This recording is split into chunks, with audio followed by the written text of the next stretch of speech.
Era un domingo al mediodía, y mis manos temblaban, no por miedo, sino por esa debilidad punzante que provoca la falta de azúcar en la sangre de una diabética de 68 años que lleva 16 horas sin comer decentemente. Estaba sentada en la isla de la cocina de mi propia casa, esa que pagué centavo a centavo durante 40 años, mientras el olor a carne asada de los vecinos invadía el ambiente a través de la puerta abierta que daba al patio, recordándome cruelmente mi propia hambre.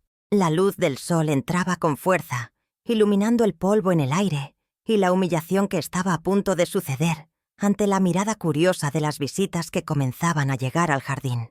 Yo sostenía mi lupa de lectura con firmeza, intentando enfocar los números borrosos de un ticket de compra kilométrico que reposaba sobre el granito frío, mientras mi estómago emitía un rugido sordo, una queja fisiológica que mi dignidad intentaba silenciar en vano frente al descaro que se avecinaba.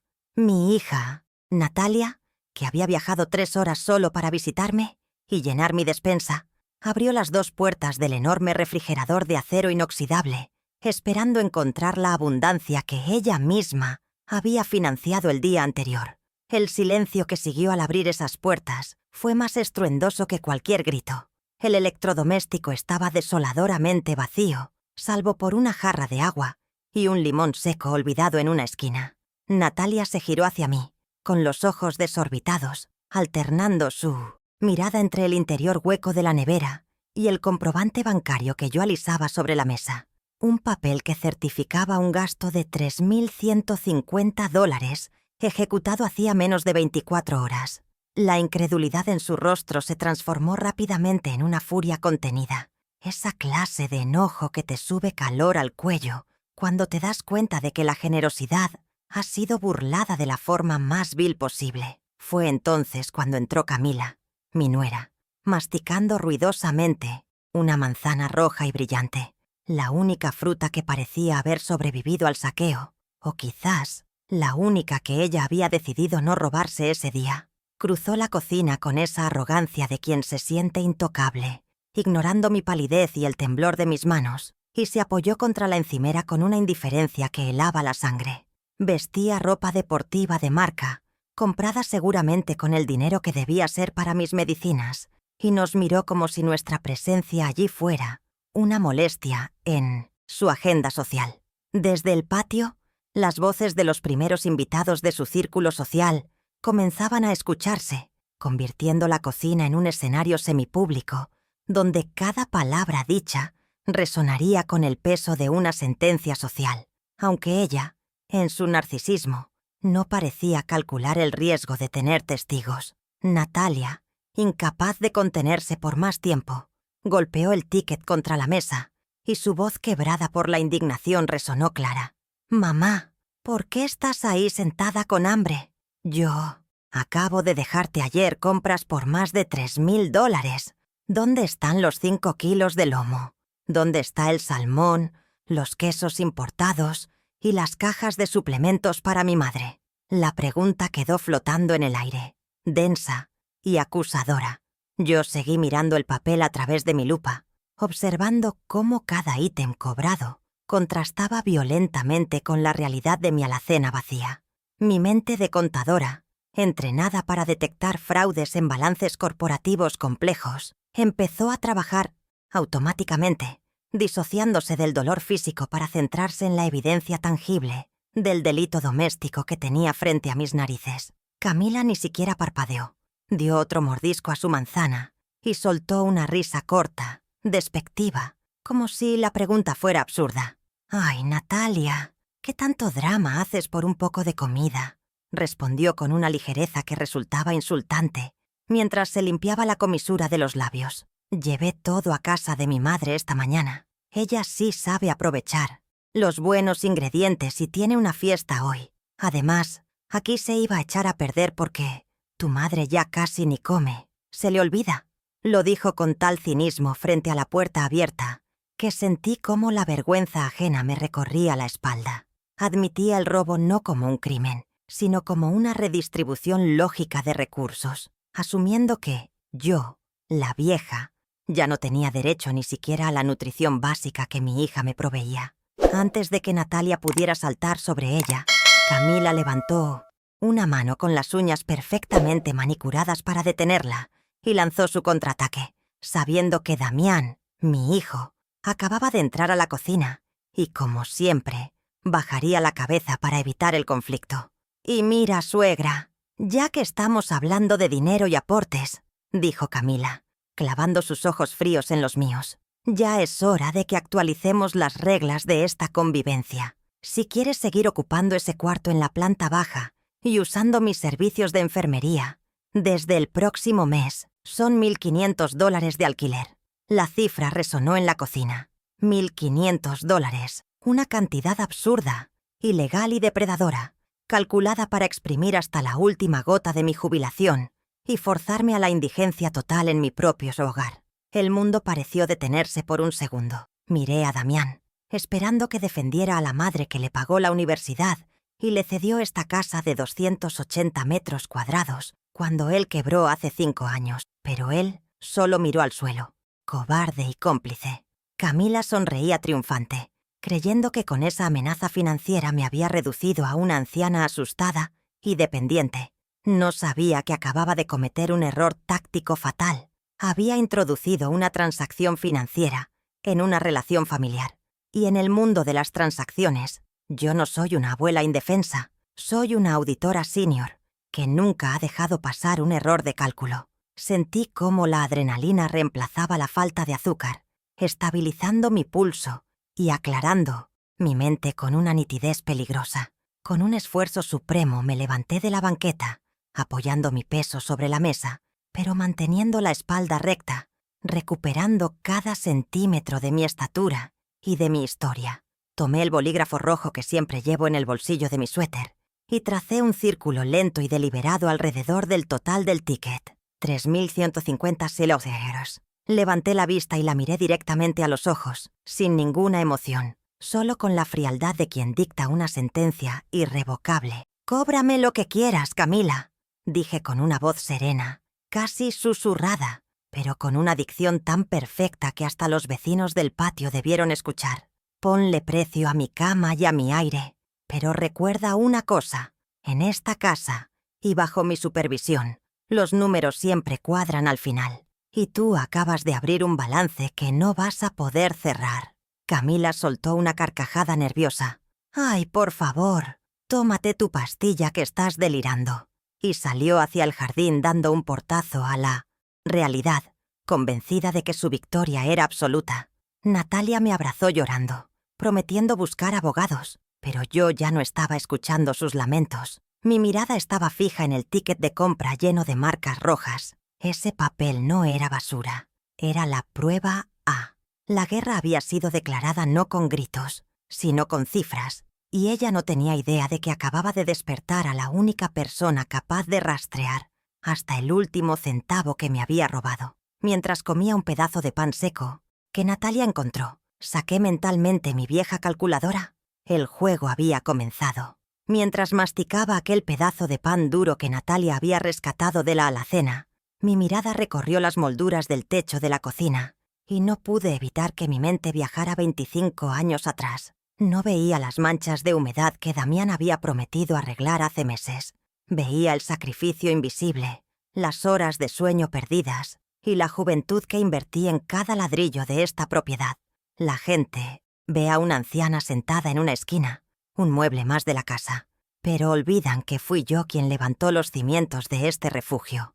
La memoria olfativa me trajo de golpe el aroma a café cargado y papel viejo de 1999, cuando mi vida se medía en temporadas de impuestos y balances de cierre fiscal que no perdonaban ni domingos ni feriados. Recordé con nitidez una madrugada de abril de hace 2 décadas y media. Eran las 4:15 de la mañana y yo seguía encorvada sobre mi escritorio de madera, maciza, rodeada de torres de libros contables y declaraciones de renta de terceros.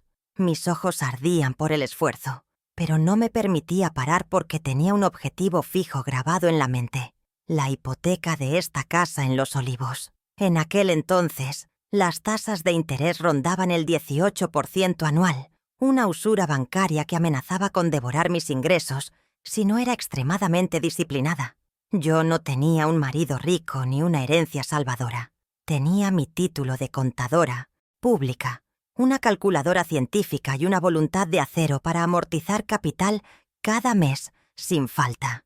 Cada pago extra que hacía al banco representaba renuncias personales inmensas, vacaciones que nunca tomé, ropa que remendé hasta lo imposible y cenas fuera que cambié por sándwiches frente al computador. Mi meta era liquidar el préstamo a 15 años en solo 8, y lo logré con una precisión matemática obsesiva.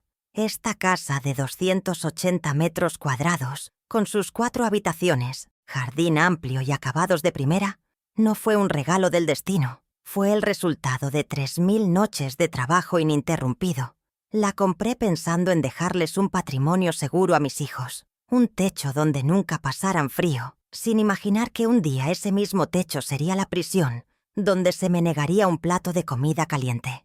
El segundo recuerdo amargo me golpeó al mirar hacia el pasillo que conducía a la habitación principal, esa que ahora ocupan Camila y Damián. Ocurrió hace exactamente 5 años, una noche lluviosa de martes en la que mi hijo llegó a mi puerta con las maletas en la mano y la derrota pintada en el rostro. Su emprendimiento de importaciones había quebrado, dejándole una deuda de $42,000 y ninguna liquidez. Camila lloraba desconsolada, cargando a mis nietos pequeños, alegando que no tenían a dónde ir. Mi corazón de madre, traicionando a mi cerebro financiero, les abrió las puertas de par en par, cometiendo el error estratégico de no firmar un contrato de convivencia en ese instante de vulnerabilidad. No solo les abrí la puerta, sino que me sacrifiqué espacialmente para acomodar sus egos heridos. «Mamá, Camila necesita espacio para sus cosas y el baño en suite por los niños», me dijo Damián con voz suave. Y yo, en un acto de amor que ahora veo como estupidez, cedí mi habitación principal de 30 metros cuadrados, con su vestidor y su baño privado con tina, para mudarme al cuarto de servicio reformado en la planta baja, una habitación de apenas 12 metros cuadrados junto a la cocina. Empaqué mis libros, mi ropa y mi dignidad en cajas de cartón, convenciéndome de que era una medida temporal, un ajuste logístico de 6 meses mientras ellos se recuperaban. Pero la recuperación financiera que yo diseñé para ellos nunca se ejecutó. Esa misma semana, me senté con Damián y le entregué un plan de austeridad detallado. Reducción de gastos superfluos en un 60%, venta de uno de sus 2 vehículos y un calendario de pagos para saldar sus deudas en 2 años. Camila tomó la hoja de cálculo que yo había impreso con tanto cuidado, la miró con desdén y la dejó sobre la mesa como si fuera basura. «Ay, suegra, usted no entiende cómo funciona el mundo moderno.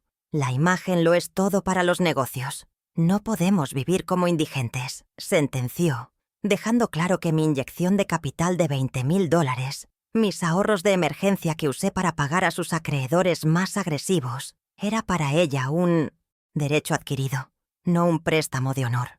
Desde entonces, la dinámica se volvió parasitaria. Los 6 meses se convirtieron en 60 meses de abusos progresivos. Hace apenas una semana, viví una escena que debió haber sido mi señal de alerta definitiva, pero que dejé pasar por mantener la paz. Estábamos sentados a la mesa, y Camila sirvió bistecs grandes y jugosos a Damián y a los niños. Cuando llegó mi turno, puso en mi plato una montaña de arroz blanco y medio huevo duro. «Se acabó la carne, suegra, y además a su edad tanta proteína le hace daño a los riñones», dijo con una falsa preocupación médica. Yo comí en silencio, masticando la humillación, pensando que quizás realmente el dinero estaba escaso y que ella, como madre, priorizaba a sus hijos. Sin embargo, mi intuición profesional me gritaba que algo no cuadraba. 2 días después de la cena del arroz, intercepté por accidente al mensajero en la puerta mientras Camila estaba en la ducha. Traía un paquete pequeño de una tienda de lujo internacional, declarado en la etiqueta de envío como material escolar. Al firmar el recibido, noté el valor declarado del seguro, $850. Camila había gastado en un accesorio, probablemente una cartera o unos zapatos, el equivalente a 3 meses de comida de calidad para toda la familia, mientras yo cenaba carbohidratos baratos que disparaban mi glucosa. Ese fue el momento en que intenté acceder a mis cuentas para verificar si ella estaba usando mi tarjeta adicional, la que le di solo para emergencias de los niños. Pero cuando intenté ingresar a la banca en línea desde mi vieja tablet, la contraseña había sido cambiada. ¡Ay, suegra! La cambié porque usted casi cae en una estafa el otro día, me dijo Camila cuando le reclamé, tratándome como a una niña incapaz. Mejor yo le manejo eso. Usted ya no entiende de ciberseguridad y no queremos que pierda su pensión por un error de dedo. Me quitó el acceso digital bajo la excusa de protegerme, dejándome ciega financieramente. No contenta con aislarme digitalmente, comenzó con el sabotaje físico. Mis gafas de lectura, esas que necesito imperiosamente para revisar cualquier documento impreso, empezaron a desaparecer misteriosamente de mi mesa de noche, apareciendo días después en lugares absurdos, dentro del congelador, bajo los cojines del sofá o en el cuarto de los niños. Mamá, estás perdiendo la memoria. Mira dónde dejas las cosas, me decía Damián con lástima, manipulado por la narrativa de Camila. Estaban construyendo un expediente de demencia senil paso a paso, ocultando mis herramientas de visión para que no pudiera leer la letra pequeña de mi propia vida. Pero subestimaron un detalle fundamental. Mi memoria a largo plazo está intacta y mi capacidad para detectar patrones es mi mayor talento. Mientras miraba a Camila reír en el jardín con sus amigas, financiada por mi dinero, sentí cómo el dolor de estos 5 años de ingratitud cristalizaba en algo duro y frío dentro de mi pecho. Ya no era tristeza, era un cálculo de pasivos que había llegado a su límite. Todo ese historial de sacrificios, desde las madrugadas de 1999 hasta el arroz blanco de la semana pasada, se convirtió en el combustible que necesitaba para lo que venía. Natalia me tocó el hombro, sacándome de mis recuerdos. «Mamá, ¿estás bien? Te ves muy pálida». Le sonreí, una sonrisa leve que no llegó a mis ojos. «Estoy mejor que nunca, hija». Mentí, aunque por dentro estaba repasando mentalmente dónde guardaba la copia física de la escritura de la casa y mi vieja libreta de apuntes. Ellos me habían quitado la tecnología y el respeto, pero no podían quitarme mi oficio.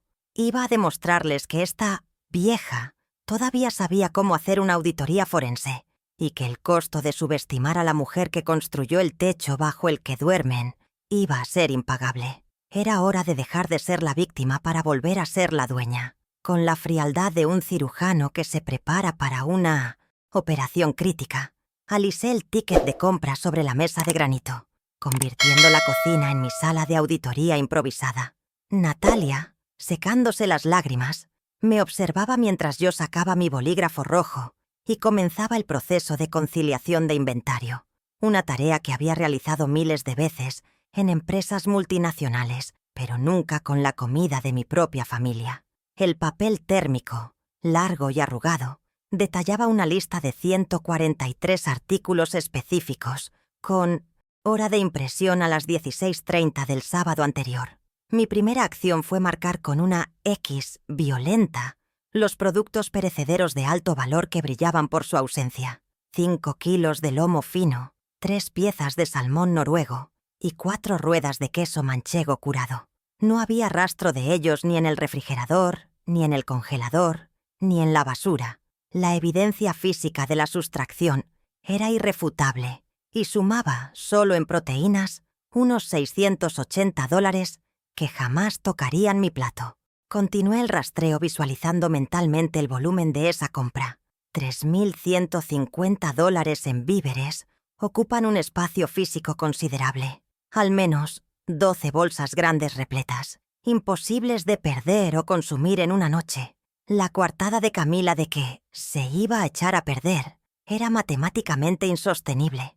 Una mentira piadosa para encubrir un desvío de activos flagrante hacia la casa de su madre. Marqué en el ticket las cajas de suplementos vitamínicos, esas latas costosas que el médico me recetó para mantener mi masa muscular y que costaban $40 cada una. Habían comprado 10 y aquí no había ninguna. Al cotejar la lista con la despensa, El resultado fue un 0 absoluto en el debe y el haber. La implicación práctica era devastadora. Mi nuera no solo me robaba dinero, me estaba robando salud, desviando nutrientes esenciales para financiar el banquete de otra familia, mientras yo me debilitaba.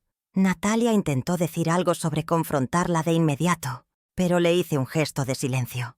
Una auditoría no se detiene en el primer hallazgo. Debe profundizar hasta encontrar la raíz sistémica del fraude. Le pedí que vigilara la puerta que daba al jardín, donde la música de la prefiesta empezaba a subir de volumen, y me dirigí sigilosamente hacia mi antigua oficina, ahora convertida por Camila en su cuarto de desorden. Al entrar, el olor a humedad y encierro me golpeó. Mi escritorio de caoba estaba sepultado bajo pilas de revistas de moda, cajas, de zapatos vacías y juguetes rotos de los niños. Sin embargo, mi objetivo no estaba en la superficie. Sabía que Camila era desordenada en su vida, pero paradójicamente meticulosa en sus vicios, y todo estafador necesita llevar un registro de sus mentiras para no contradecirse. Busqué en el lugar más obvio para alguien con su perfil psicológico, el cajón inferior del archivador, oculto bajo carpetas viejas de facturas de luz. Allí estaba, tal como mi intuición lo predijo, una libreta de tapa dura, con estampado floral, incongruente entre documentos administrativos, que funcionaba como su libro B o contabilidad paralela. Al abrirla, reconocí de inmediato su letra redonda e infantil, registrando entradas y salidas con una franqueza que me heló la sangre. En la columna izquierda, bajo el título Ingresos Damián, anotaba las cifras que mi hijo le entregaba para el hogar.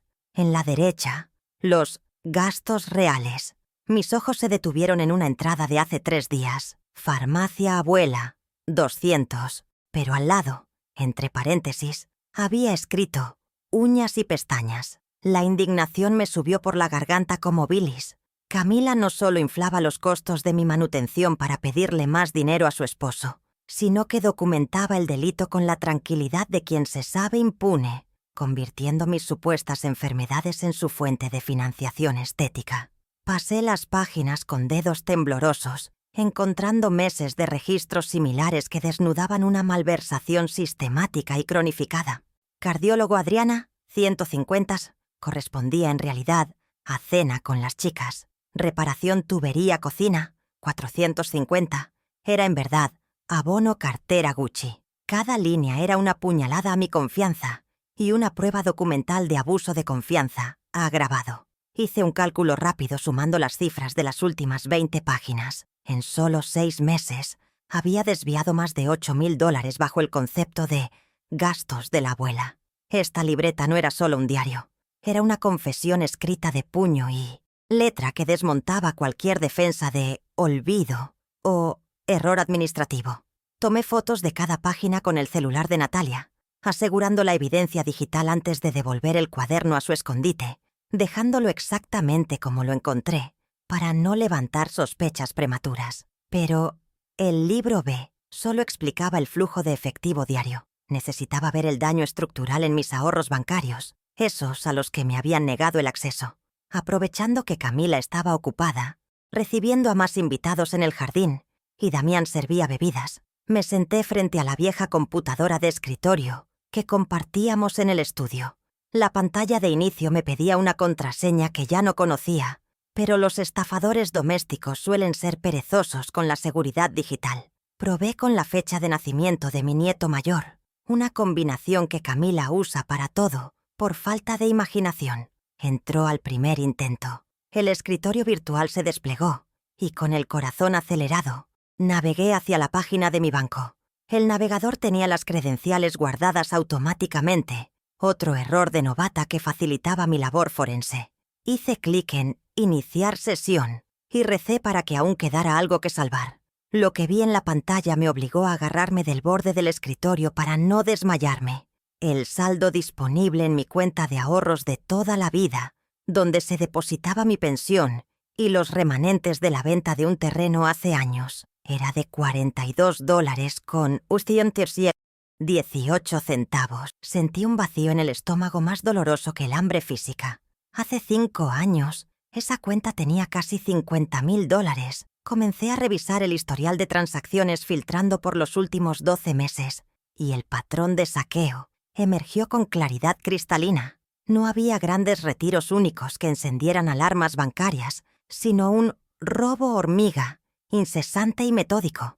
Transferencias de 300, 500, $800, casi a diario, bajo conceptos genéricos como reembolso gastos o compra supermercado. Identifiqué una cuenta de destino recurrente que aparecía docenas de veces. Una cuenta de ahorro digital a nombre de Camila Robledo, etiquetada en el sistema simplemente como Cami. Al hacer clic en el detalle de una transferencia de $1,200 fechada el mes pasado, vi que el concepto ingresado era pago enfermera noche, un servicio que jamás contratamos porque yo me cuido sola. La ira comenzó a transformarse en una determinación fría. Descargué los extractos bancarios de los últimos 5 años en formato PDF y los envié al correo seguro de Natalia.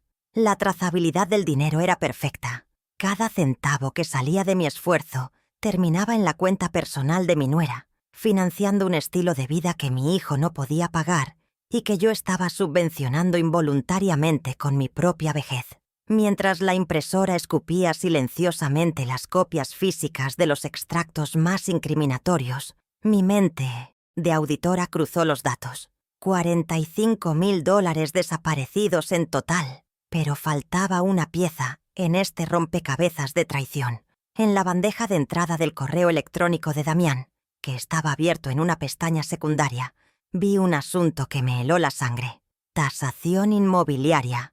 Urgente. Abrí el correo fechado hacía solo 2 días, proveniente de una agencia de bienes raíces local. Adjunto había un documento PDF con el logotipo de la inmobiliaria y fotos recientes de la fachada de mi casa. Al leer el cuerpo del mensaje, entendí que el plan de Camila iba mucho más allá del robo de mi pensión. Estaban preparando la liquidación total de mi patrimonio. El documento adjunto no era una simple consulta de valor. Era una autorización de venta preliminar, lista para ser firmada. Lo más alarmante estaba en la cláusula tercera del borrador. El vendedor, representado por su tutor legal, debido a incapacidad sobrevenida. Me detuve en esa frase, leyéndola una y otra vez. Incapacidad sobrevenida. Ahí estaba la conexión con el robo de mis gafas, la dieta de hambre para debilitarme y los comentarios constantes sobre mi pérdida de memoria. No solo querían vender mi casa, planeaban declararme legalmente incompetente, interdicta, para tomar el control total de la venta y enviarme a un asilo público con lo mínimo, quedándose ellos con el capital de la transacción, estimado en la tasación en $380,000. Busqué frenéticamente en el cajón de Memos documentos médicos de Damián y encontré lo que temía. Un formulario de solicitud para una evaluación psiquiátrica geriátrica, programada para el próximo lunes a las 9:00 am. La cita estaba concertada con un médico privado que, según una nota adhesiva pegada al papel, era amigo de la familia de Camila. Todo el esquema estaba montado. Provocarme un colapso de salud por hipoglucemia este fin de semana, presentarme ante el médico el lunes en estado de confusión y debilidad, obtener el diagnóstico de demencia y con ese papel firmar la venta de la casa el martes. Era una conspiración criminal ejecutada bajo mi propio techo, con una cronología macabra que me daba menos de 24 horas para reaccionar antes de perder mi libertad jurídica para siempre. Con las manos temblando de rabia, no de miedo, imprimí también la tasación y el formulario médico.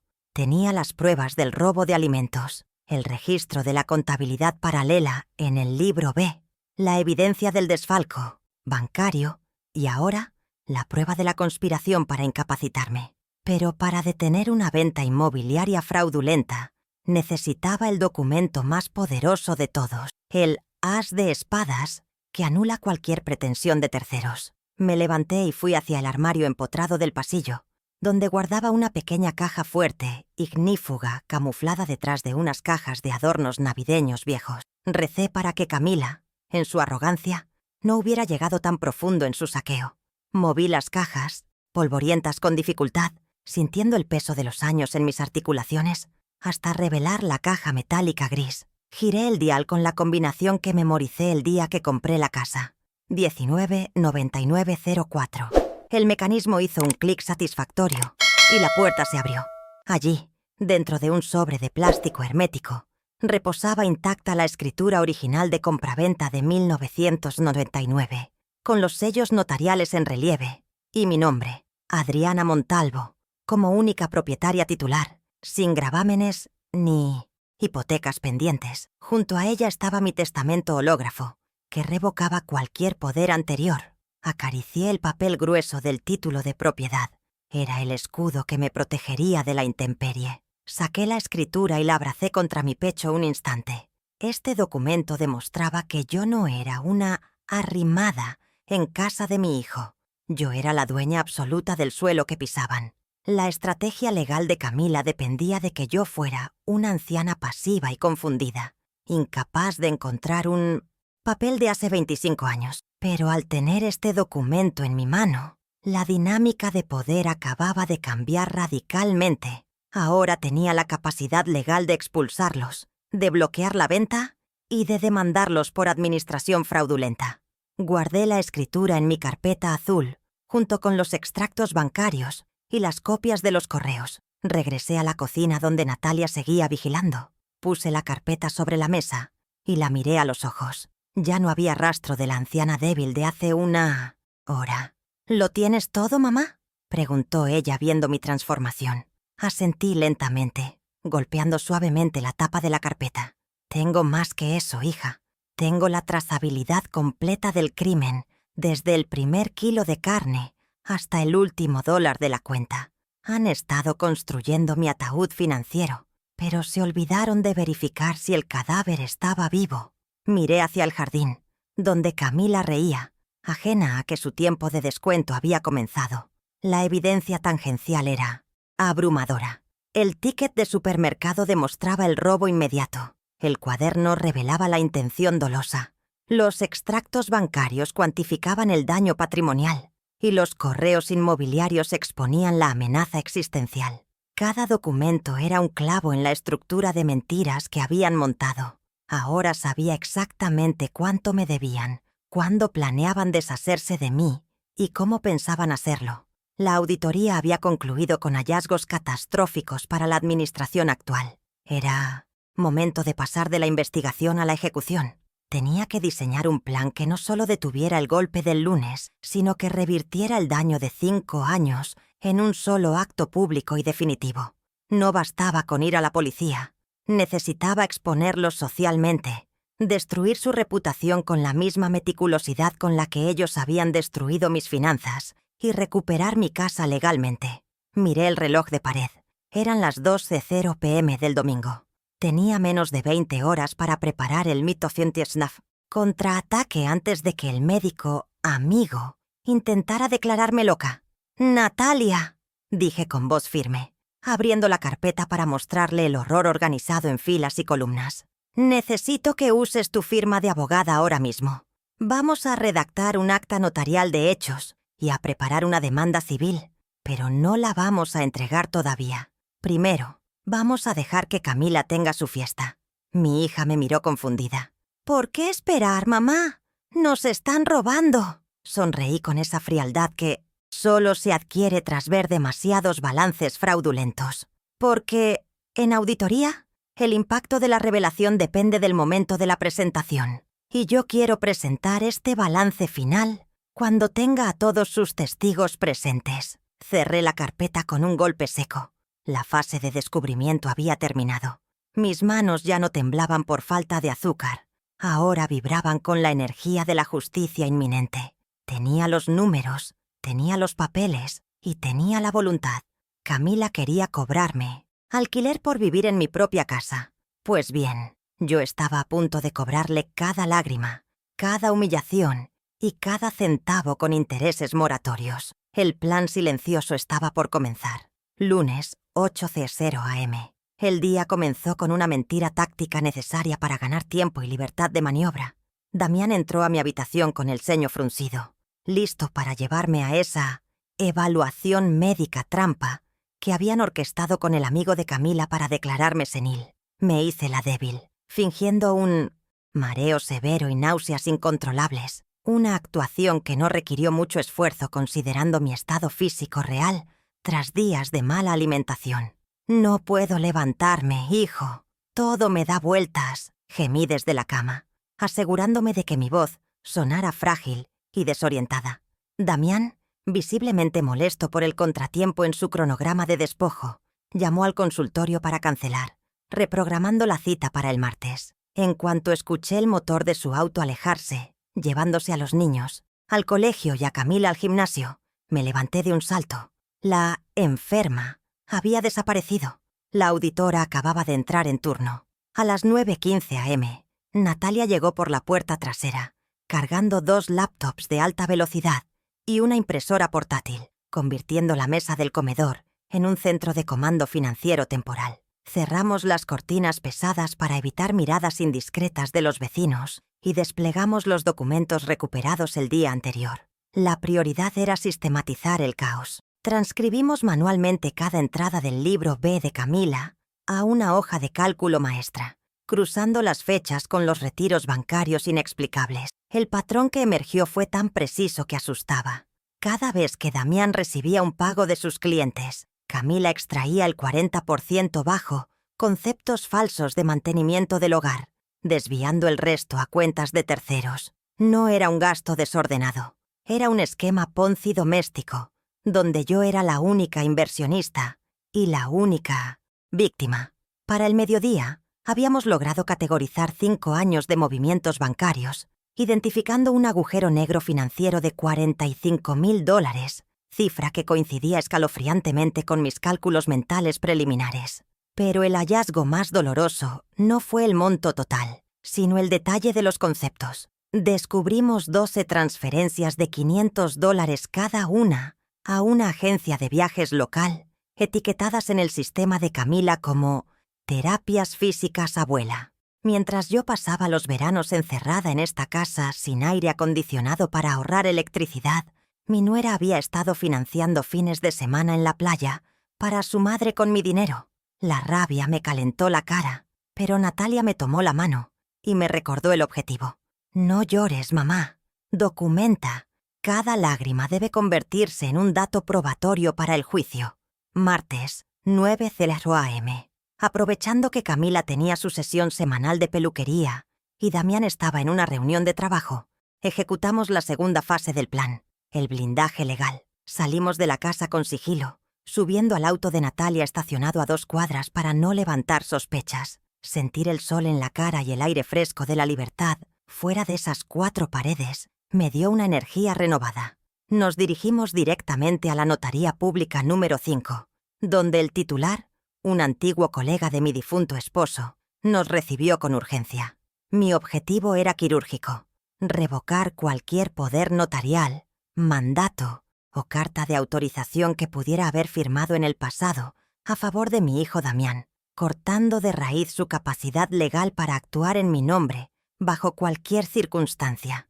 En la oficina notarial, con el olor a papel timbrado y sellos de goma, firmé la escritura de revocación total de poderes, estableciendo explícitamente que soy plenamente capaz de administrar mis bienes. Pero no nos detuvimos ahí. Solicitamos una búsqueda rápida en el registro público de la propiedad para ver el estatus de mi casa. El resultado que arrojó el sistema informático nos dejó heladas. Existía una solicitud de certificado de libertad de gravamen, ingresada hacía apenas 48 horas. Ese documento es el requisito indispensable previo a una venta. Camila y Damián no solo estaban pensando en vender, ya tenían el trámite en marcha, probablemente con un comprador apalabrado, esperando solo mi declaración de incapacidad para firmar la escritura de compraventa a mis espaldas. Ante esta amenaza inminente, instruí al notario para que inscribiera una anotación preventiva sobre el folio real de mi propiedad, una medida cautelar que alerta a cualquier posible comprador o notario de que existe un litigio o restricción sobre el inmueble. Con esa anotación en el sistema, la casa se volvía invendible legalmente hasta nueva orden. Que intenten venderla ahora. murmuré mientras veía al notario estampar el sello oficial sobre mi solicitud. Acababa de ponerle un candado de acero a mi patrimonio que ni todas las mentiras de Camila podrían abrir. Salí de la notaría con la copia certificada del bloqueo registral guardada en mi bolso, sintiendo el peso de un arma cargada. Ellos creían que el reloj corría en mi contra, pero yo acababa de detener el tiempo a mi favor. Regresamos a la casa justo antes del almuerzo, logrando entrar sin ser detectadas. Escondí los documentos notariales en el falso fondo de mi armario, debajo de unas mantas viejas que Camila nunca tocaría por considerarlas basura. Cuando ella llegó, con el cabello perfectamente arreglado y cargando bolsas de compras, me encontró sentada en el sillón tejiendo, la imagen perfecta de la anciana inofensiva que ella creía dominar. ¿Dónde estabas, suegra? Llamé, y no contestabas, preguntó con tono acusatorio. Me quedé dormida en el jardín, hija, no oí nada, respondí con voz temblorosa. Ella rodó los ojos y siguió su camino, despreciando mi presencia. No sabía que esa anciana dormida acababa de dinamitar su plan maestro inmobiliario de $380,000. Miércoles, 10 a.m. La fase de inteligencia financiera continuó con la investigación de los microgastos que desangraban mi liquidez diaria. Me centré en las supuestas colegiaturas de mis nietos. Según los lamentos constantes de Camila, el colegio privado había subido las cuotas a $800 mensuales, razón por la cual yo aportaba la mitad de mi pensión para ayudar. Llamé a la administración del colegio, haciéndome pasar por la secretaria de Damián, solicitando un estado de cuenta para actualizar pagos. La administradora, muy amable, me informó que las colegiaturas eran de $400 y que, de hecho, tenían un retraso de 3 meses en los pagos. La discrepancia era grotesca. Yo les daba dinero para una colegiatura inflada y ellos ni siquiera pagaban la real. Esa misma tarde, decidí buscar a dónde iba ese flujo de efectivo excedente. Aprovechando que los niños estaban en clases extracurriculares, entré al vestidor de Camila con la excusa de buscar ropa sucia para lavar, una tarea humillante que solía hacer para mantener la paz. En el fondo de su armario, ocultas detrás de cajas de zapatos vacías, encontré 3 bolsas de diseñador con etiquetas de una tienda exclusiva del centro comercial. Dentro de una de ellas, hallé el recibo de compra, $1,200 en efectivo, fechado el mismo día que yo les entregué mi aporte para la colegiatura urgente. Tomé fotografías de los bolsos, las etiquetas y los recibos, alineándolos en el suelo como evidencia forense de un crimen pasional contra mi economía. Jueves, 11 a.m. La recolección de pruebas físicas estaba completa, pero necesitaba evidencia conductual irrefutable para el clímax público.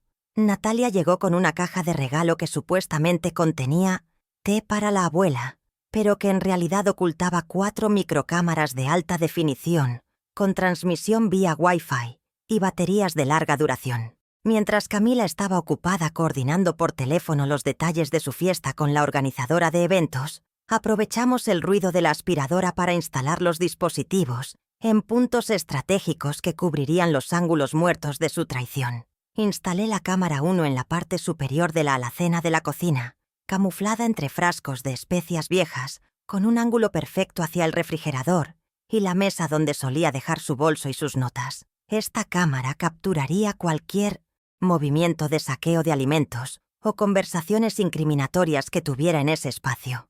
La cámara 2 fue colocada estratégicamente en la estantería de la sala, apuntando hacia la entrada principal para registrar quién entraba y qué sacaban de la casa. Ver la luz roja parpadear una vez antes de apagarse y quedar en modo grabación oculta me dio una sensación de control absoluto. Ya no sería mi palabra contra la suya, sería su realidad contra la mía. La cámara 3, la más importante, la instalé yo misma dentro de mi antigua oficina, enfocando directamente hacia donde ella guardaba el libro B y la caja fuerte de pared que creía vulnerada. Quería captar el momento exacto en que ella manipulara sus registros falsos o intentara acceder a mis documentos. Probamos la transmisión en el celular de Natalia. La imagen era nítida, en 4K, y el audio captaba hasta los susurros. Ahora tenía ojos en la nuca y oídos en las paredes. La casa, que había sido mi prisión, se convertía ahora en mi panóptico, donde yo era la vigilante invisible de mis propios carceleros. Viernes, 9:00 am. El día del cierre fiscal llegó con una atmósfera eléctrica. Desde temprano, la casa se llenó de proveedores, servicio de catering, decoradores florales y técnicos de sonido. Observé desde la ventana de mi cuarto cómo descargaban cajas de champaña francesa y bandejas de mariscos, un despliegue de opulencia que contrastaba insultantemente con mi dieta de arroz y huevo. Camila dirigía todo como una generala, firmando recibos con una tarjeta de crédito que reconocí por el color. Era la suplementaria de mi cuenta, esa que supuestamente estaba cancelada. Cada firma suya era una prueba más que se sumaba a mi expediente. Cada botella descorchada era un cargo más en su contra. A mediodía, Natalia y yo nos encerramos en mi habitación para la fase final de la preparación, la presentación. No usaríamos un simple discurso. Usaríamos sus propias armas, la tecnología y la imagen pública. Natalia transfirió todos los datos de la auditoría, fotos de la nevera vacía, escaneos del libro B, gráficos de barras de los desvíos bancarios y los videos de seguridad de las últimas 24 horas, a una presentación de diapositivas devastadora. El título de la primera lámina, en letras blancas sobre fondo negro, era simple y brutal. Informe de gestión. La verdadera contabilidad de la familia Montalvo. Revisamos cada transición, cada efecto de sonido, asegurándonos de que la narrativa visual fuera impecable. Teníamos audios de Camila burlándose de mí, fotos de sus compras de lujo comparadas con mis facturas de farmacia impagas y la joya de la corona, el documento del registro público bloqueando la venta de la casa. Era una autopsia financiera en tiempo real. Natalia lloraba de rabia mientras editaba, pero yo permanecía seca, concentrada. En mi mente ya no era su suegra. Era el fiscal distrito preparándose para el alegato final ante un jurado popular compuesto por la alta sociedad de la ciudad. Viernes, 6:00 p.m. Camila tocó a mi puerta con un vestido de lentejuelas que costaba más que mi pensión trimestral. Entró sin pedir permiso, mirándome con condescendencia. Suegra, la fiesta empieza en 1 hora. Va a venir gente importante, así que le pido por favor que se quede aquí en su cuarto. No quiero que empiece a decir incoherencias o a dar lástima con su ropa vieja. Le diré a todos que está indispuesta. Su crueldad era tan casual que ya ni siquiera me dolía. La miré a los ojos, con una serenidad que debió haberla alertado, y asentí dócilmente. Claro, Camila. No te preocupes. No saldré hasta que sea el momento adecuado. Ella sonrió, satisfecha con mi sumisión, y salió cerrando la puerta. A las 7:30 p.m., el jardín ya vibraba con la música y las risas de 50 invitados. Podía oír el tintineo de las copas y los elogios falsos. Me levanté de la cama y fui hacia mi armario. No me pondría la bata de dormir que ella esperaba. Saqué del fondo de una caja mi traje sastre, azul marino, el que usaba para las asambleas de accionistas importantes, impecable y autoritario. Me coloqué mi collar de perlas auténticas, el único lujo que no habían logrado robarme, y me apliqué un labial rojo discreto pero firme. Me miré al espejo. La anciana frágil había desaparecido. Frente a mí estaba Adriana Montalvo, contadora pública titulada, propietaria y jefa de familia. Tomé la carpeta azul con la etiqueta Auditoría Interna y la memoria USB que contenía la presentación. Natalia entró, vestida también formalmente, como mi abogada litigante. ¿Estás lista, mamá?, me preguntó con una mezcla de miedo y admiración. Estoy lista para cerrar el balance, hija, respondí. Abrí la puerta de mi habitación y el ruido de la fiesta entró de golpe. No iba a subir al escenario como una víctima pidiendo piedad. Iba a subir como una jueza, dictando sentencia. Caminamos por el pasillo oscuro hacia la luz del jardín, el sonido de nuestros tacones marcando el ritmo de una cuenta regresiva que Camila jamás escuchó venir. La ironía de la situación era perfecta. Ella celebraba 1 año más de vida financiado con mi muerte lenta, sin saber que su regalo de cumpleaños sería un desalojo inmediato y una deuda impagable. Al llegar al umbral de la puerta que daba al patio, me detuve un segundo para observar la escena. Camila brindaba en el centro, radiante, rodeada de sus amigas. Damián servía tragos, sumiso. Todo era mentira, todo era fachada. Respiré hondo, llenando mis pulmones de aire, nocturno y determinación. Era hora de que los números hablaran. Y los números, a diferencia de las personas, nunca perdonan. Avancé hacia el micrófono. Sin embargo, para entender la electricidad estática que flotaba en el jardín esa noche, es necesario rebobinar la cinta 5 horas, hasta las 3 de la tarde de ese mismo viernes, cuando ocurrió el verdadero punto de quiebre. Mientras los proveedores montaban las mesas afuera, una camioneta negra blindada, de esas que gritan «dinero rápido», se estacionó frente a nuestro garaje bloqueando la entrada. Desde mi ventana, vi bajar a un hombre de traje brillante con carpeta en mano, el agente inmobiliario, y a una pareja joven con aspecto de inversores ansiosos. Camila, que estaba probando el sonido, palideció visiblemente y corrió hacia la entrada, interceptándolos antes de que tocaran el timbre. Pude leer en sus labios la mentira ensayada. La dueña está descansando. Es mejor no molestarla, mientras intentaba guiarlos directamente hacia el jardín para evitar que entraran a la casa principal. Era su jugada maestra, vender la propiedad como oportunidad de inversión, con la ocupante temporal incluida, ocultando mi existencia legal bajo la alfombra de su ambición. No obstante, yo no estaba dispuesta a ser un fantasma en mi propia venta. Me alisé la falda, tomé el documento notarial que habíamos conseguido el martes con la anotación preventiva y salí de mi habitación con paso firme, ignorando el dolor de mis rodillas. Cuando llegué a la sala, Camila estaba describiendo las enormes posibilidades de remodelación de mi hogar, gesticulando nerviosa frente a la chimenea. La estructura es sólida, pero claro, necesita un toque moderno una vez que se libere el espacio, decía con una sonrisa tensa. El agente inmobiliario asentía con complicidad depredadora. Fue entonces cuando carraspeé, un sonido seco y autoritario que cortó su discurso de ventas como una guillotina. Todos se giraron. La cara de Camila pasó del pánico a la furia en una fracción de segundo, sus ojos lanzando dagas que prometían represalias, pero ya era demasiado tarde para esconderme. «Buenas tardes», dije con mi voz más lúcida y profesional, esa que usaba para intimidar a auditores fiscales hace 20 años. «¿Vienen a ver la propiedad? Es una lástima que hayan perdido el viaje». Me acerqué a la pareja de compradores, ignorando olímpicamente a mi nuera y a la gente. Extendí la mano al inversor, quien la estrechó confundido por mi presencia imponente, tan alejada de la imagen de anciana senil que seguramente les habían vendido. «Soy Adriana Montalvo, propietaria única y titular registral de esta casa, y me temo que mi nuera olvidó mencionarles un pequeño detalle técnico en su presentación de ventas. Esta propiedad no está en el mercado, y cualquier intento de transacción está bloqueado legalmente desde hace 72 horas en el registro público». El silencio que siguió fue denso, pesado. Camila intentó intervenir, riendo nerviosa. «Ay, no le hagan caso. Mi suegra a veces se confunde con las fechas y los papeles. Es parte de su condición». Intentó agarrarme del brazo para sacarme de allí, clavándome las uñas con fuerza en el antebrazo.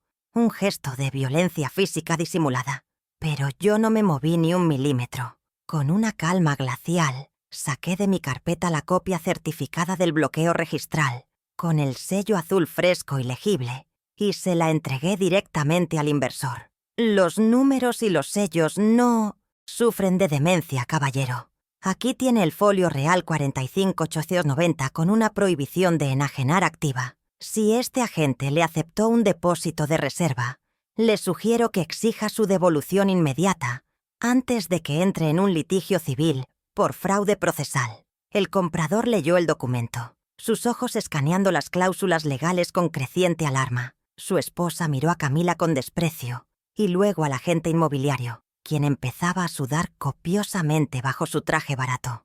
«Nos dijiste que la situación jurídica estaba saneada y que la anciana se iba a un asilo el lunes», espetó el inversor, lanzando el papel sobre la mesa de centro. «Yo no compro problemas familiares, y mucho menos fraudes». Sin esperar respuesta, tomó a su esposa del brazo y salió dando zancadas hacia la puerta, dejando una estela de indignación y un negocio de $380.000 evaporándose en el aire. El portazo final resonó en toda la casa, marcando el fin de la fantasía inmobiliaria de Camila y el inicio de su verdadera pesadilla. El agente inmobiliario, rojo de ira, se volvió hacia Camila. ¿Qué clase de juego es este? Me hiciste traer a mis mejores clientes para esto. Me aseguraste que tenías el poder notarial firmado. Camila balbuceaba, buscando excusas, pero el agente la cortó con un gesto despectivo y salió detrás de sus clientes, no sin antes amenazar con cobrarle los gastos administrativos por la gestión fallida. Nos quedamos solas en la sala, el eco del fracaso rebotando en las paredes. Camila se giró hacia mí, temblando de rabia, con el rostro descompuesto, ya sin la máscara de nuera perfecta. Por primera vez vi el miedo real en sus ojos, no el miedo a ser descubierta, sino el pánico financiero de quien acaba de perder su única tabla de salvación líquida. «Maldita vieja loca, ¿tienes idea de lo que acabas de hacer?», gritó, perdiendo totalmente el control, lanzando un jarrón decorativo contra el suelo que estalló en 1000 pedazos. «Ese dinero era para pagar las deudas de Damián. Nos vas a hundir a todos». Se acercó a mí con los puños cerrados, una amenaza física inminente. Pero yo la miré con la frialdad de un iceberg. ¿Deudas de Damián o tus tarjetas de crédito, Camila? Porque según mis cálculos, las deudas de mi hijo suman 40.000 y tú esperabas sacar casi 400.000 de mi casa. El diferencial es bastante sospechoso, ¿no crees? Mi pregunta retórica la detuvo en seco. Se dio cuenta de que yo sabía mucho más de lo que aparentaba, que la vieja había estado haciendo cuentas mientras ella compraba zapatos. «No te atrevas a arruinar mi fiesta de esta noche», siseó, bajando la voz a un susurro venenoso, cambiando la violencia por la manipulación emocional. «Si abres la boca frente a los invitados, te juro que mañana mismo te interno en el psiquiátrico público más sucio que encuentre, tenga o no tenga la firma del médico. Damián hará lo que yo diga». Era su última carta, el chantaje puro y duro. Intentaba recuperar el control, mediante el terror, apostando a que mi dignidad social me impediría hacer un escándalo. Me arreglé el cuello de la blusa, imperturbable. «No te preocupes por la fiesta, Camila. Será inolvidable. Solo asegúrate de sonreír para las fotos». Me di la vuelta y regresé a mi habitación, dejándola sola entre los restos del jarrón roto. Esa pequeña victoria de la tarde había cambiado la dinámica fundamentalmente. Ella ya no tenía la salida de emergencia de la venta de la casa. Ahora estaba acorralada, financieramente asfixiada y desesperada por mantener las apariencias frente a su círculo social. Un animal acorralado es más peligroso, sí, pero también es más propenso a cometer errores fatales. Al bloquear la venta, yo había cerrado la válvula de escape. La presión en la caldera doméstica estaba a punto de estallar, y la fiesta sería el detonante perfecto. Me senté en mi cama a esperar la hora, escuchando cómo Camila, en un acto de negación psicótica, daba órdenes a las empleadas para que limpiaran el desastre y siguieran con los preparativos, como si nada hubiera pasado. Escuché cómo llamaba a Damián, gritándole por teléfono para que consiguiera dinero en efectivo de donde fuera para pagar al servicio de catering, ya que la seña de la venta de la casa se había caído. Su desesperación era música para mis oídos. Estaba cavando su propia tumba, metro a metro, mentira a mentira, tratando de tapar el sol con un dedo mientras la avalancha se le venía encima. Pasaron las horas. La tarde cayó y las luces del jardín se encendieron. La música comenzó a sonar, una playlist alegre que contrastaba con la guerra civil que se libraba dentro de las paredes. Natalia llegó poco después, me ayudó a terminar de arreglarme y revisamos por última vez la presentación. «Mamá, ¿estás segura de que quieres hacer esto así? Va a ser brutal», me preguntó, ajustándome el collar. La miré a través del espejo, viendo mis arrugas, pero también la fuerza de mi mirada. «La brutalidad, hija, es dejar a una madre sin comer. Lo que vamos a hacer hoy es simplemente justicia administrativa. Vamos a equilibrar los libros». A las 8:00 p.m. salí de mi cuarto como lo narré antes, vestida de azul y con la carpeta en la mano. Al cruzar el pasillo hacia el jardín, Vi a Damián en una esquina, bebiendo whisky con manos temblorosas. Me vio pasar y bajó la mirada, avergonzado. Sabía que algo terrible estaba pasando, pero su cobardía le impedía preguntar. Camila, en cambio, estaba en el centro de la pista, riendo demasiado alto, abrazando a gente que despreciaba, fingiendo que era la reina del mundo. Me detuve en el umbral, observando la escena con visión de túnel. La mesa estaba servida. Los invitados eran el jurado, y yo era la fiscal. La pequeña victoria de la tarde había sido solo táctica. La estrategia completa se desplegaría ahora. Ella creía que al amenazarme con el asilo me había silenciado. No entendía que al quitarme el miedo al futuro, me había dado la libertad absoluta del presente.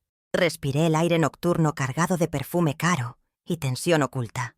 Avancé entre las mesas, sintiendo las miradas de curiosidad de algunos invitados que se sorprendían de verme allí, tan compuesta, tan dueña de mí misma.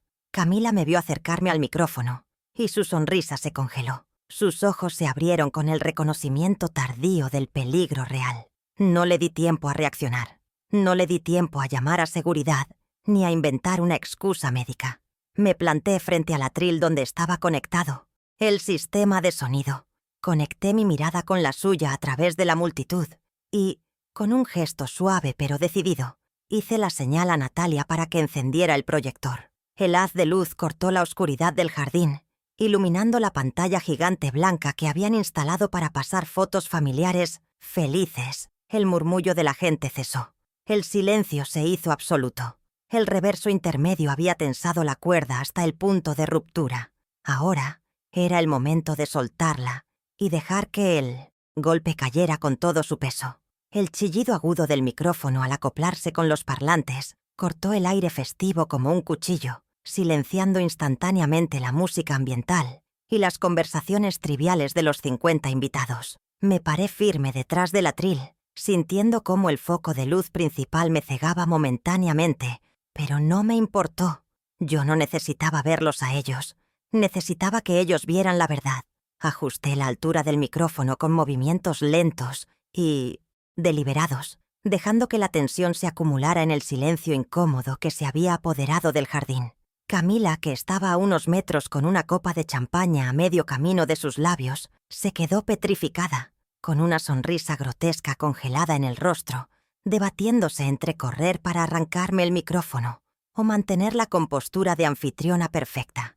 Optó por lo segundo, confiando erróneamente en que mi supuesta demencia jugaría a su favor, permitiéndole desacreditarme después con una risa condescendiente. «Buenas noches a todos», comencé, mi voz amplificada resonando con una claridad cristalina, sin el menor temblor de la anciana débil que ellos esperaban ver. «Sé que han venido a celebrar un año más de vida de mi nuera, Camila, pero en mi familia tenemos una tradición. Los balances se cierran con precisión antes de abrir nuevas etapas. Y esta noche he preparado una presentación especial para honrar la gestión financiera que ha hecho posible esta maravillosa velada». Vi cómo algunos invitados intercambiaban miradas confusas, pensando quizás que era un discurso sentimental de una abuela cariñosa. Damián, desde la barra de bebidas, me miraba con los ojos desorbitados, sintiendo el peligro instintivo de quien sabe que tiene cadáveres en el armario. Hice una señal imperceptible con la mano izquierda, y Natalia, sentada en la mesa de control técnica, presionó la tecla Enter.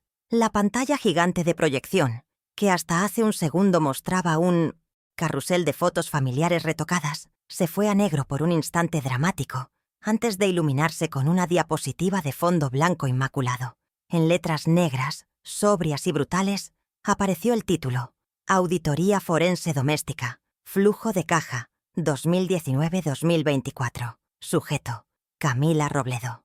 Un murmullo bajo, como el zumbido de un enjambre, recorrió las mesas. No era una broma. El formato era profesional, frío, idéntico a los que se usan en los tribunales para exponer delitos de cuello blanco. Camila dio un paso hacia mí, con los ojos inyectados en sangre, siseando. «Apaga eso ahora mismo. Estás loca». Pero yo no me moví. «¿Por qué apagarlo, querida? Si no tienes nada que ocultar, los números solo deberían confirmar tu excelencia administrativa», respondí por el micrófono. convirtiendo su intento de censura en una admisión de culpa pública. Natalia avanzó a la siguiente diapositiva. Era un gráfico de pastel simple, dividido en 2 colores, azul y rojo. El sector azul, apenas una franja, delgada, decía, ingresos reales de Camila, 0. El sector rojo, un círculo enorme y dominante, decía, fondos malversados a Adriana Montalvo, 45.800 cenos USD. Debajo, en negrita, la leyenda, Estado no autorizado. El jadeo colectivo fue audible. En ese círculo social, donde la apariencia de éxito lo es todo, ver una cifra de robo tan específica proyectada en una pantalla de 3 metros era más devastador que cualquier insulto. La cifra brillaba en la noche, acusadora. Camila se detuvo en seco, sintiendo el peso de 50 pares de ojos clavándose en su espalda. Ya no era la anfitriona generosa.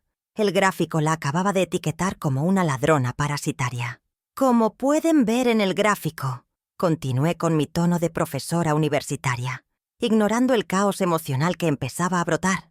El financiamiento de este estilo de vida, incluyendo el catering que están disfrutando ahora mismo, proviene de una fuente única: mis ahorros de jubilación y mi pensión de viudez. Señalé con la mano abierta hacia las mesas llenas de comida.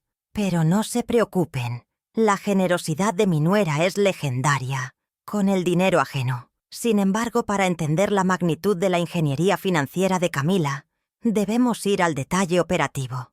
Natalia, siguiente diapositiva, por favor. La frialdad de mi exposición era mi mayor arma. Si hubiera gritado, me habrían llamado histérica. Al narrar el desfalco como una clase de contabilidad, los obligaba a aceptar los hechos como verdades objetivas. La pantalla cambió para mostrar una composición de pantalla dividida. A la izquierda, el ticket de supermercado de $3.150 del domingo pasado, con los ítems de lujo resaltados en amarillo brillante. A la derecha, una fotografía de alta resolución de mi refrigerador vacío, tomada esa misma tarde, desolador y limpio. El contraste visual era violento. Aquí tenemos el concepto manutención del hogar. Se facturaron $3.000 en proteínas de alta calidad el domingo. Sin embargo, el inventario físico en la cocina de la dueña de casa arrojó un saldo 0. Hice una pausa dramática, dejando que la implicación se asentara. ¿A dónde fue la comida? ¿Se evaporó? ¿Se la comieron los ratones? No. La tecnología nos da la respuesta. Antes de que nadie pudiera procesarlo, el video de seguridad comenzó a reproducirse en la pantalla. Era la grabación de la cámara del garaje. Se veía a Camila, con la misma ropa deportiva que usaba el domingo, cargando cajas enteras de lomo, salmón y vinos en el maletero de un auto que no era el suyo, sino el de su madre, quien estaba sentada en una de las mesas principales y que ahora se cubría la cara con una servilleta, avergonzada. Ahí lo tienen. Desvío de activos en tiempo real. Mientras yo cenaba arroz blanco por falta de presupuesto, mi despensa estaba siendo reubicada para otra fiesta. La crudeza de la imagen, la nuera robando la comida de la anciana, rompió el último dique de cortesía. Escuché a alguien decir, en voz alta, ¡qué vergüenza! El juicio social había comenzado y era inapelable. Camila, desesperada, corrió hacia Damián y lo sacudió por las solapas. ¡Haz algo! ¡Es tu madre! ¡Está arruinando todo!, gritó, olvidando que el micrófono seguía abierto y captaba sus súplicas patéticas. Damián, pálido como un papel, miraba la pantalla como hipnotizado. No miraba a su esposa. Miraba la siguiente diapositiva que acababa de aparecer. Las páginas escaneadas del libro B. Su propia letra proyectada en $1.900 gigante. Ingreso Damián, $2.000. Gasto real, bolso Michael Kors. Gasto declarado, cardiólogo, mamá. La traición conyugal quedó expuesta junto con el robo filial. Damián leyó en voz alta, casi sin querer. ¿Zapatos Jimmy Choo? ¿Cobrados como medicinas? La copa de whisky se le resbaló de la mano y se hizo añicos contra el suelo de piedra. Un sonido que puntuó la fractura definitiva de su matrimonio. «Exacto, hijo», intervine, mi voz suave pero letal. «Tus horas extras, tu estrés, tu calvicie, prematura, todo eso no estaba pagando mi salud, como ella te hacía creer para que me odiaras por ser una carga, estaba pagando su vanidad. Me giré hacia los invitados, que habían dejado de comer y beber, sintiendo de repente que el champán les sabía a vinagre. Señoras y señores, miren sus copas. Ese líquido burbujeante no es celebración. Es mi insulina. Son mis terapias físicas. Es el mantenimiento de esta casa que se cae a pedazos mientras mi nuera estrena guardarropa cada temporada. La metáfora golpeó con fuerza. Una mujer en la primera fila dejó su copa sobre la mesa con un gesto de repulsión, como si estuviera contaminada. Camila, al ver que perdía a su esposo y a su público, intentó su última jugada, la carta de la locura. Se soltó de Damián y se giró hacia la multitud, con lágrimas falsas brotando de sus ojos. «¡No le crean! Está senil. Tiene demencia vascular. El médico lo va a certificar el lunes. Todo esto son montajes de una mente enferma que odia a mi familia. Fue una actuación digna de un Oscar, pero yo tenía el antídoto preparado en la recámara». «Curioso que menciones al médico y al lunes, Camila», respondí con una sonrisa gélida. «Natalia, muestra el documento número 4. La pantalla mostró el correo electrónico de la tasación inmobiliaria y el formulario de incapacitación legal listo para ser firmado. «Aquí está el plan de negocios real de mi nuera. Paso 1. Declararme loca el lunes. Paso 2. Convertirse en mi tutora legal. Paso 3. Vender mi casa el martes por $380,000 y enviarme a un asilo estatal». El silencio en el jardín se volvió sepulcral. Planear robar es una cosa. Planear el encierro y despojo total de una anciana es maldad pura. Los invitados retrocedieron físicamente, alejándose de Camila como si tuviera una enfermedad contagiosa. Ella se quedó sola en el centro de la pista, desnuda moralmente, sin ningún lugar donde esconderse. «Pero, lamentablemente para tu flujo de caja, Camila, cometiste un error de cálculo», dije, sacando de mi carpeta azul la escritura original de la casa, levantándola en el aire como la espada de la justicia. El papel crujió bajo la luz del foco. «Yo no soy una inquilina en tu vida. Yo soy la dueña del escenario. Esta casa es mía, 100% mía. Y como propietaria absoluta, en pleno uso de mis facultades mentales, demostradas por esta auditoría impecable, he tomado decisiones ejecutivas inmediatas sobre la ocupación de mi inmueble». Natalia se levantó de la mesa técnica y caminó hacia Camila. En sus manos no llevaba una copa, sino un sobre manila sellado con el logotipo de su bufete de abogados. Se lo extendió a Camila, quien no tuvo fuerzas ni para levantar la mano. Natalia se lo puso en el pecho y el sobre cayó al suelo, deslizándose hasta sus pies. «Eso que ves ahí, cuñada, no es una tarjeta de cumpleaños. Es una notificación judicial de desalojo inmediato por causa de violencia económica y abuso de confianza. Tienes prohibido pernoctar bajo este techo a partir de esta noche».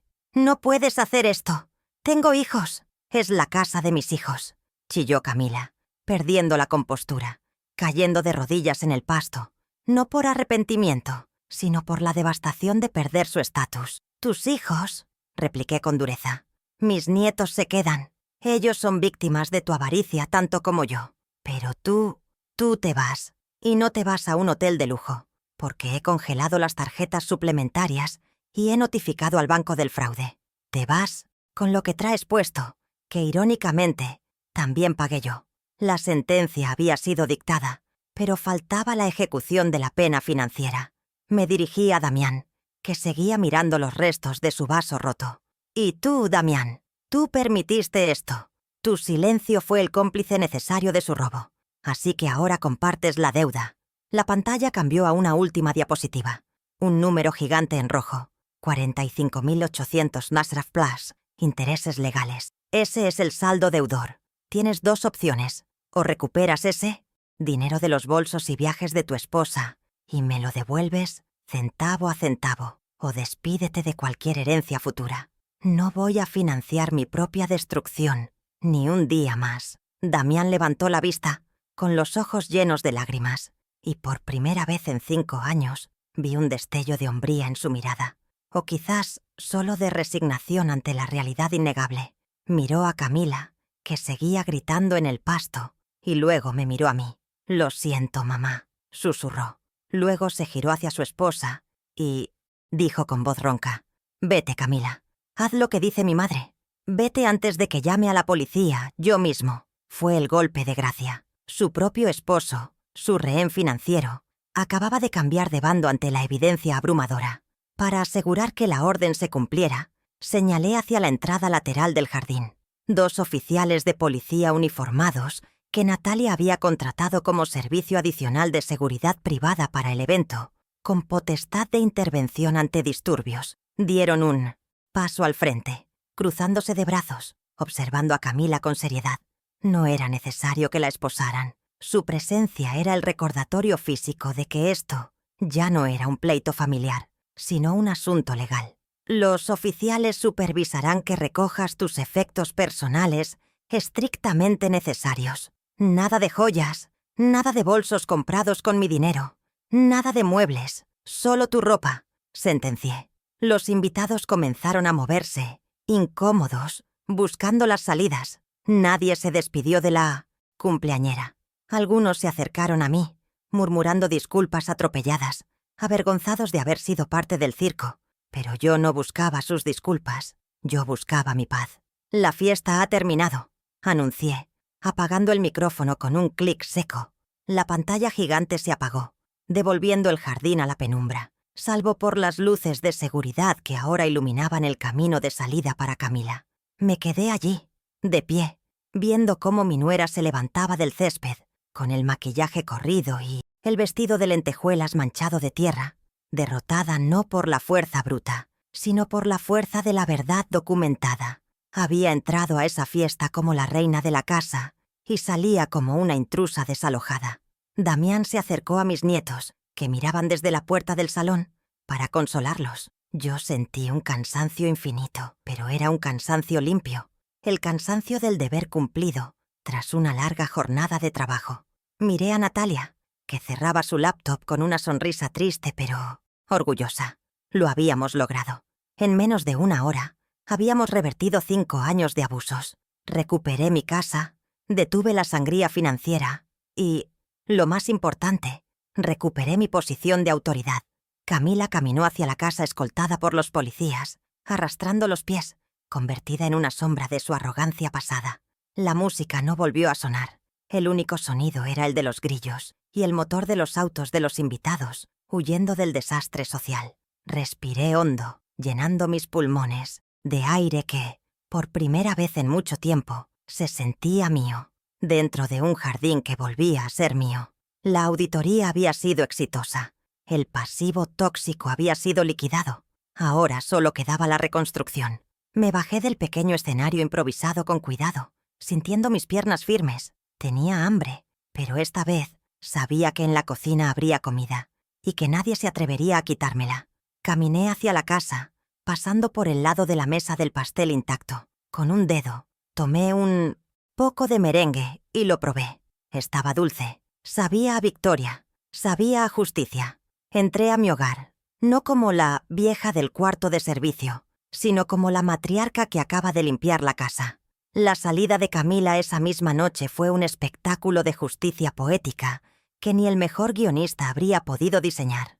Bajo la mirada impasible de los 2 oficiales de policía que custodiaban la puerta principal, mi nuera tuvo que empacar sus pertenencias en las mismas bolsas de basura negras, industriales que ella solía usar para desechar mis cosas viejas. No se le permitió llevarse ni una sola maleta de marca, ya que carecía de facturas a su nombre, para probar la propiedad legítima de las mismas frente a mi reclamo de bienes. La vi arrastrar esas bolsas por el camino de grava del jardín, con los tacones hundiéndose en el césped y el rímel corriendo por sus mejillas, mientras mis nietos dormían en la planta alta, protegidos por Natalia de presenciar la caída final de su madre. No hubo gritos ni despedidas teatrales, solo el sonido rasposo del plástico contra el suelo y el chasquido seco de la cajuela del taxi que la policía le pidió.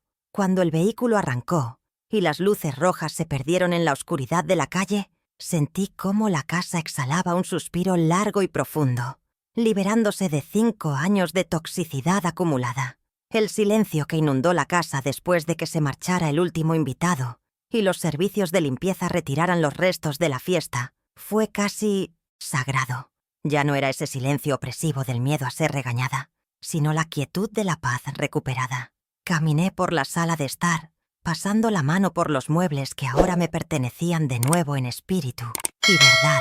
El aire ya no olía al perfume empalagoso de Camila, ni a la tensión de Damián. Olía a cera de madera y a libertad. Me senté en mi sillón favorito, ese que había sido relegado a una esquina oscura para no estorbar la decoración minimalista de mi nuera, y lo arrastré de vuelta, al centro, frente a la chimenea. Damián se quedó en la cocina, lavando platos compulsivamente, incapaz de mirarme a la cara, esperando un grito o un reproche que nunca llegó. Yo no necesitaba gritar. Mi autoridad ya no dependía del volumen de mi voz, sino del peso de mis acciones y de la carpeta azul que reposaba sobre la mesa.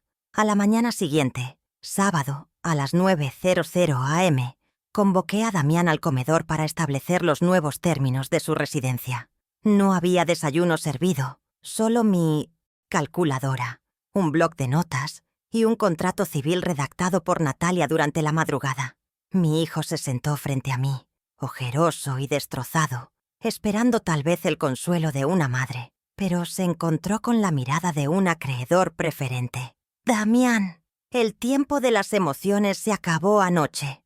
Hoy comienza el tiempo de la restitución», le dije, empujando el contrato hacia él. «Tu esposa malversó $45.800 de mi patrimonio con tu complicidad por omisión. ¿Cómo no tienes liquidez para pagarme de golpe?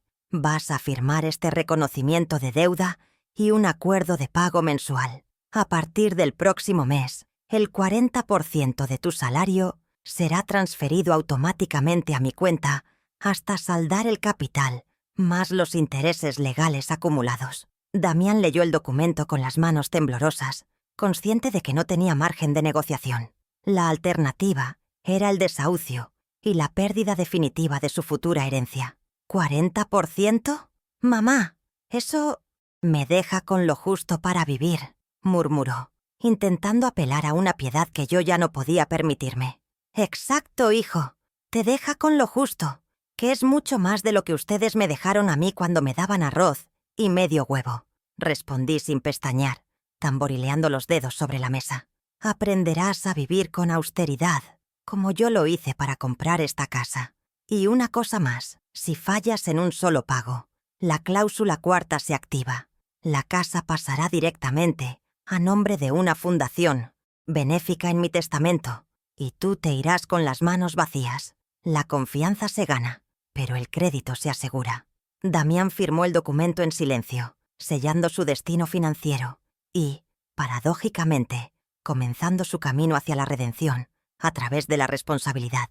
Esa misma tarde ejecuté la restitución territorial. Contraté a 2 mozos para que sacaran todas las cosas de Camila de la habitación principal de 30 metros cuadrados, esa suite con baño y vestidor que yo construí, con mis bonos de temporada fiscal y que me habían usurpado. Damián fue trasladado a la habitación de huéspedes y yo ordené pintar mi recámara de un color crema suave para borrar cualquier rastro energético de los ocupantes anteriores. Al volver a colocar mis libros en los estantes y colgar mi ropa en el vestidor amplio, sentí que mis huesos se acomodaban. Dormir en mi propia cama, con el espacio que merezco y la temperatura que necesito, no era un lujo, era la base biológica de mi dignidad. Esa primera noche de regreso en mi cuarto, dormí 8 horas seguidas, sin despertarme por el hambre ni por la angustia de ser expulsada. El domingo fui al supermercado con Natalia y mis nietos. Fue un acto casi religioso. Recorrí los pasillos con mi propio carrito, sin listas restrictivas ni presupuestos de miseria. Compré el salmón fresco que me habían negado, quesos curados, aceite de oliva virgen y todas las verduras orgánicas que mi diabetes requería. Cuando llegamos a la caja y la cuenta marcó $450, no sentí culpa, sino el placer del empoderamiento. Pagué con mi tarjeta de débito, la nueva que el banco me había emitido esa mañana tras blindar mis cuentas, y guardé el ticket no como prueba de un delito, sino como testimonio de mi independencia. Mis nietos miraban el carrito lleno con ojos brillantes, entendiendo sin palabras que la era de la escasez artificial había terminado y que su abuela ya no era la víctima del cuento. La cocina volvió a ser mi reino. El olor a ajo dorado, romero y carne asada llenó la casa, desplazando el olor a comida rápida que solía imperar bajo el régimen de Camila. Preparé un estofado de res con papas, cocinado a fuego lento, y serví porciones generosas a todos. Ver a mis nietos comer comida casera, nutritiva y hecha con amor fue la mejor medicina para mi alma. Damián comió en silencio, agradecido, redescubriendo el sabor de la comida materna que había despreciado por las apariencias. En esa mesa, sin teléfonos celulares y sin tensiones, se establecieron las nuevas reglas implícitas. Aquí se respeta el alimento, se respeta a la proveedora y se agradece cada bocado. Yo presidía la cabecera, no como una figura decorativa, sino como la matriarca indiscutible que provee y protege. Mi salud respondió de inmediato al cambio de régimen. En menos de 2 semanas, mis niveles de glucosa bajaron de 220 a 110, estabilizándose gracias a la dieta correcta y a la eliminación del estrés crónico. Fui al oftalmólogo y me compré unas gafas nuevas de montura dorada, pagadas con mi dinero, y guardé las facturas en mi archivo personal, ahora bajo llave. Ya nadie escondía mis lentes. Al contrario, mis nietos competían por traérmelos cuando veían que iba a leer el periódico. La supuesta demencia senil y la debilidad se evaporaron como la niebla al salir el sol. Resulta que no estaba vieja ni loca, solo estaba maltratada y desnutrida. Mi mente, alimentada y respetada, volvió a ser la hoja de cálculo afilada de siempre, lista para gestionar mi vida por otros 20 años. La relación con mis nietos floreció. Sin la interferencia tóxica de su madre, que los usaba como peones, pude acercarme a ellos genuinamente. Les enseñé el valor del dinero, no como medio para comprar estatus, sino como herramienta de libertad. Por las tardes, en lugar de ver televisión basura, el mayor se sentaba conmigo a ver cómo conciliaba mis cuentas, fascinado por la lógica de los números. «Abuela, ¿tú eres rica?», me preguntó un día. «Soy solvente, mi amor, que es mucho mejor que ser rico», le respondí. Estaba sembrando en ellos la semilla de la integridad para romper el ciclo de superficialidad que sus padres habían iniciado. Ellos ya no me veían como la abuela que estorba, sino como la abuela que sabe, la que tiene las llaves y las respuestas. Damián, por su parte, comenzó a cambiar. La austeridad forzada y la vergüenza pública lo hicieron madurar a la fuerza a sus 40 años. Sin la presión de Camila por mantener un estilo de vida inalcanzable, se volvió más humilde, más centrado en su trabajo real y en sus hijos. Cada fin de mes, me transfería religiosamente el 40% de su sueldo y me entregaba el comprobante impreso, bajando la cabeza en señal de respeto. No hablábamos del pasado, pero el sonido de la impresora escupiendo el recibo era nuestra nueva forma de comunicación, una expiación constante que, poco a poco, iba limpiando su conciencia y restaurando, muy lentamente, mi confianza en él. No lo perdoné del todo, pero le permití ganarse el derecho a ser mi hijo nuevamente. Natalia regresó a su ciudad, tranquila al saber que su madre ya no era una presa fácil. Antes de irse, instalamos un sistema de cámaras de seguridad permanente, pero esta vez visibles, conectadas a nuestros celulares. Ojos que ven, corazón que no siente ansiedad, bromeamos. Me dejó un abrazo largo y la promesa de visitarme cada mes, no para traerme comida de contrabando, sino para disfrutar de mi compañía. Me quedé sola en el pórtico, viendo su auto alejarse, sintiendo la brisa fresca de la tarde en mi cara.